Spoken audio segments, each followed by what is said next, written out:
निर्गमन ग्रंथ अध्याय 7। प्रभु ने मूसा से कहा, देखो मैं तुमको फिरौन के लिए ईश्वर सदृश बनाता हूँ और तुम्हारा भाई हारून तुम्हारी ओर से बोलेगा।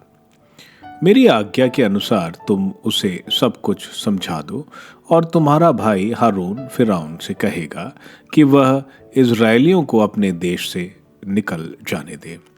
मैं फिरौन का हृदय कठोर कर दूंगा। मैं मिस्र देश में बहुत से चिन्ह और चमत्कार दिखाऊंगा। यदि इस पर भी फिरौन तुम्हारी बात नहीं मानेगा तो मैं मिस्र को दंड दूंगा और अपनी प्रजा को न्याय दिलाकर बल प्रदर्शन द्वारा समस्त इज़राइलियों को मिस्र देश से बाहर निकाल लाऊंगा। जिस समय मैं मिस्रियों के विरुद्ध अपना बल प्रदर्शित करूंगा और इज़राइलियों को उनके बीच से निकाल ले जाऊंगा, उस समय मिस्री जान जाएंगे कि मैं ही प्रभु हूं। मूसा और हारून ने ठीक वैसा ही किया जैसा प्रभु की आज्ञा थी।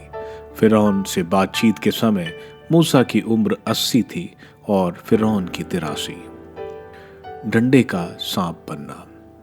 प्रभु ने मूसा और हारून से कहा, जब फिरौन तुम लोगों से कहे कि तुम कोई चमत्कार दिखाओ, तब तुम हारून से ये कहो, अपना डंडा फिरौन के सामने फेंक दो और वह सर्प बन जाएगा।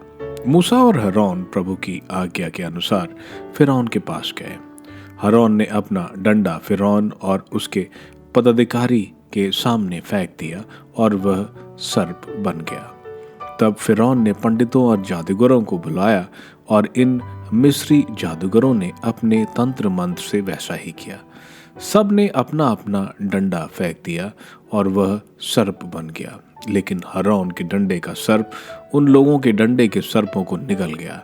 परंतु जैसा प्रभु ने पहले ही कहा था, फिरौन का हृदय कठोर बना रहा और उसने उनकी नहीं सुनी। पहली विपत्ति, रक्त बनने वाला पानी। प्रभु ने मूसा से कहा, फिरौन का हृदय कठोर हो गया है, वह लोगों को बाहर जाने की अनुमति नहीं देता है। इसलिए जब फिरौन प्रातः काल नदी जाएगा, तब तुम नदी के किनारे उसकी प्रतीक्षा करो और उस डंडे को जो सर्प बन गया था हाथ में लिए रहो। फिर उससे कहो कि इब्रानियों के ईश्वर प्रभु ने मुझे आपके पास ये आज्ञा देकर भेजा है, मेरी प्रजा को बाहर जाने दो, जिससे वह निर्जन स्थान जाकर मेरी पूजा कर सके। अब तक आपने हमारी बातें नहीं मानी हैं। इसलिए प्रभु ये कहता है कि इस बात से तुम जान जाओगे कि मैं ही प्रभु हूँ। मैं अपने हाथ का डंडा नील नदी के पानी पर मारूंगा और पानी रक्त में बदल जाएगा। नील नदी की मछलियां मर जाएंगी। नील का पानी इतना गंदा हो जाएगा कि मिस्री नील नदी का पानी नहीं पी सकेंगे। प्रभु ने मूसा से कहा, तुम हारून से कहो, तुम अपना डंडा हाथ में लो और मिस्र के सब जलाशयों, नदियों, नहरों, तालाबों और तलैयाओं पर अपना हाथ बढ़ाओ, जिससे वे सभी रक्त में बदल जाएं। मिस्र देश का पानी, यहाँ तक कि लकड़ी और मिट्टी के बर्तनों का पानी भी रक्त में बदल जाए। मूसा और हारून ने प्रभु की आज्ञा का पालन किया। फिरौन और उसके पदाधिकारियों की आंखें के सामने ही उसने डंडा उठाया और नील नदी के पानी पर मारा।